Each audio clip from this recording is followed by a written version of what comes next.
Good morning. Today's parable seem a little tricky to figure out because it kind of goes against what we might see as principles of fairness. But we're told in the gospel that God is about something more than fairness. God is about lavish generosity. God is about grace, which in the human scheme of things doesn't always seem fair. It certainly is just. But in the gospel passage, Jesus tells this parable. He says there's a landowner, and he was gracious enough to hire out laborers in order to give them a living and to have them collaborate in his work of bringing this vineyard to fruition.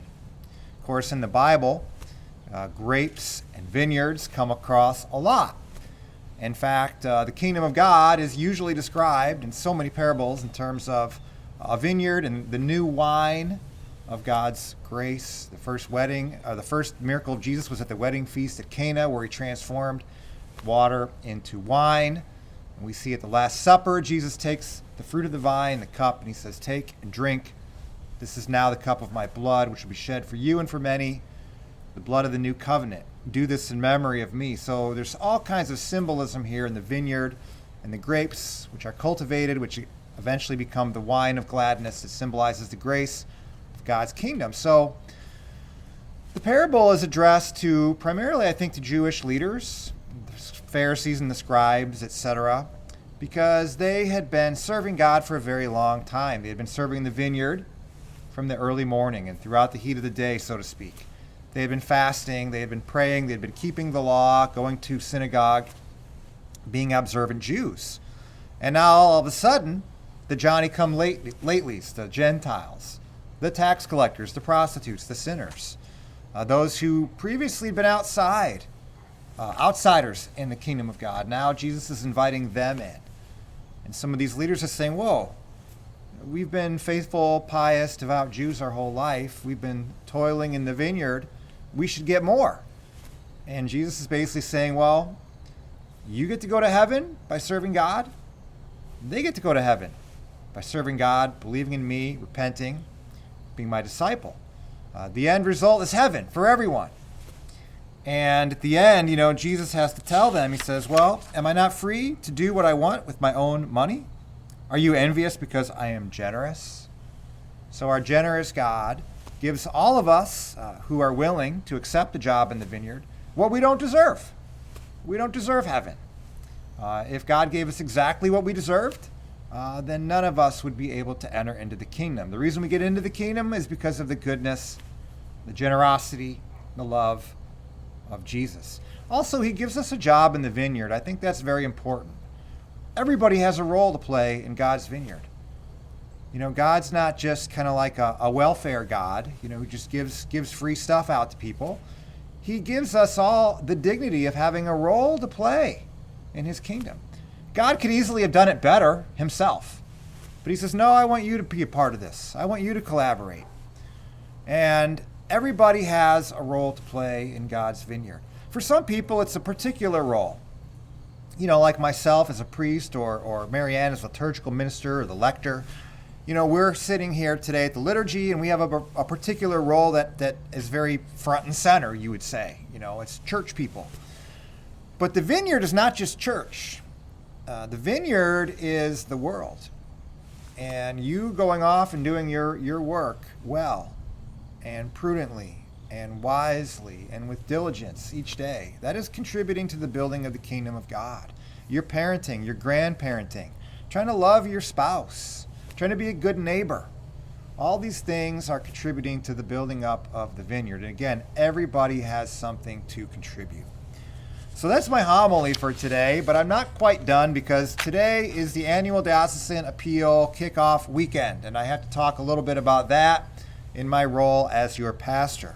As you know, the 2020 annual Diocesan Appeal was postponed this spring due to COVID, and it will happen in September this year and in the years to follow. From what I understand, St. Anthony's regularly makes their goal, and then some, often with parish projects added on. So this is a really good sign, as you know, and it saves the parish from having to pay out-of-pocket expenses for any shortfall to our goal. So thank you for your generosity. The ADA supports many good ministries on the diocesan level that exceed the scope of local parishes.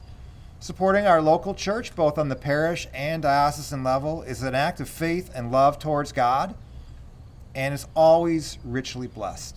One of my favorite scriptures is Proverbs 11:17. It's actually the signature on my email. It says, "The generous man is his own benefactor." In giving, we not only benefit the cause, the person, the group to which we're giving, but we benefit ourselves because we grow more and more into the likeness of the giving God, in whose likeness we share and in whose image we were created. You know, one of the most well-beloved scriptures is John 3:16. God so loved the world that he gave his only begotten Son. God is a giver. And the more generous we are, the more we enter into the rhythm of giving, the more we participate in the nature of God, in whose image we were created.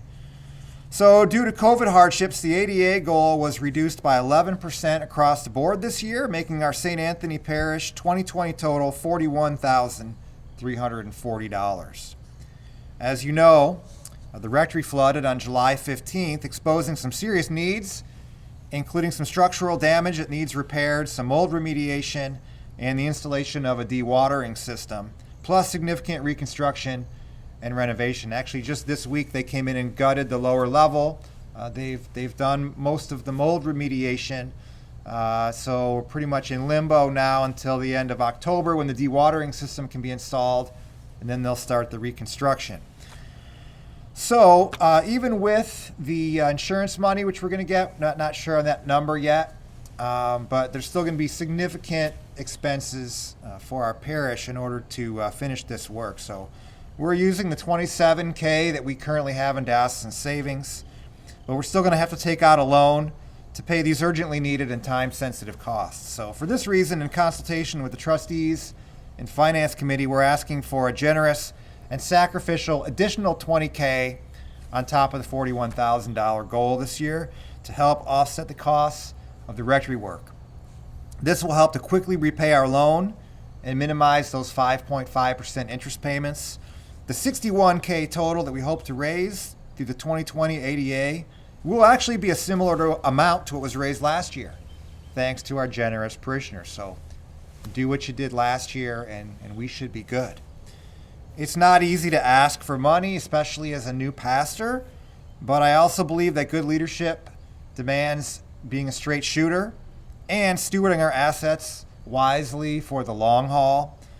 And I know you would agree that having a watertight rectory that is healthy and comfortable for the next few generations of priests is a must.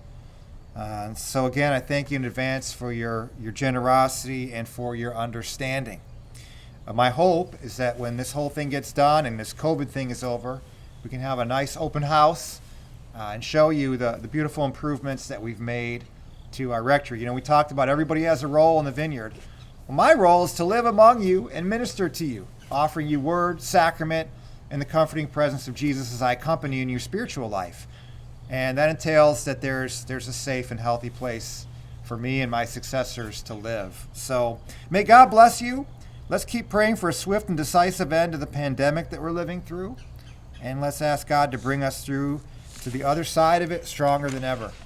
This week you'll be receiving in the mail your pledge card and a letter from me. And again, thank you for prayerfully considering making a generous gift to this year's ADA. May God bless you.